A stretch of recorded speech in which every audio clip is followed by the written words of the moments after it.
Chisholm. I'm co-author of the book Ocean Sunlight with Molly Bang, who also illustrated the book. Working on this book and the other book we've done together is a very collaborative system. We both participate in the writing. I outline what I think the important scientific points are and write it out, and then Molly rewrites it in language that children can resonate with.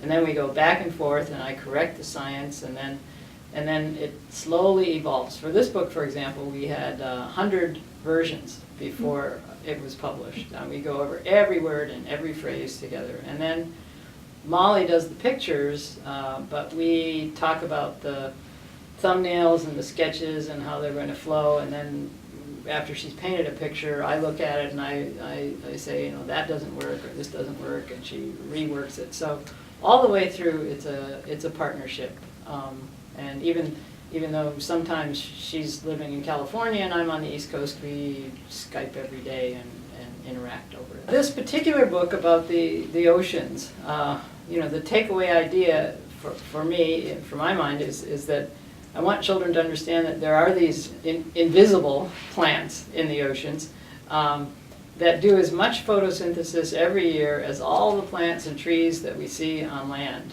and yet we can't see them. But they're out there doing their job, putting oxygen into the atmosphere, feeding all of the life in the ocean. So my hope is that when children look at the oceans or lakes or ponds, that they can imagine these tiny little green plants busily doing their work for the biosphere. The first book we did together was called Living Sunlight, and that one was about photosynthesis on land. And what inspired us to do that is learning that most people don't understand that all of life on Earth really comes to us through plants, and plants using solar energy take carbon dioxide out of the atmosphere and grow, and that's what we eat, and that's what allows us to grow. So the first book, we were going to cover all of photosynthesis on Earth, and we realized that was too much for one book. So we left out the oceans. And then I said, well, we can't do that, because that's what I do for a living. That's where my passion is, the phytoplankton in the ocean. So that became the second book, which covers these microscopic plants that have the same role as the plants on land. So having covered photosynthesis on the land and in the oceans, we are now working on a third book that is tentatively called Buried Sunlight, that talks about how photosynthesis evolved over the evolution of the Earth, going back to 4.5 billion years ago when the Earth was formed.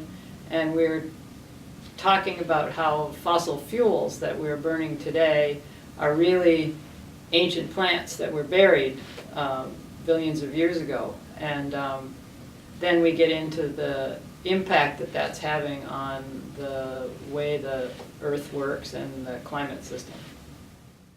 The first book, Living Sunlight, received the, I don't know what year it was, AAAS Subaru Award about 3 or 4 years ago.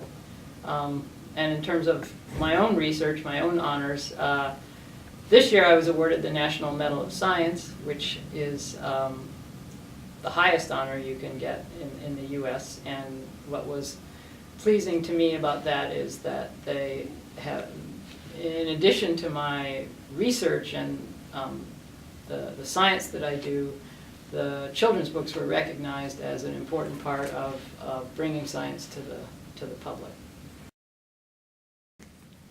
Okay, I'm going to read from just from the first page of the book.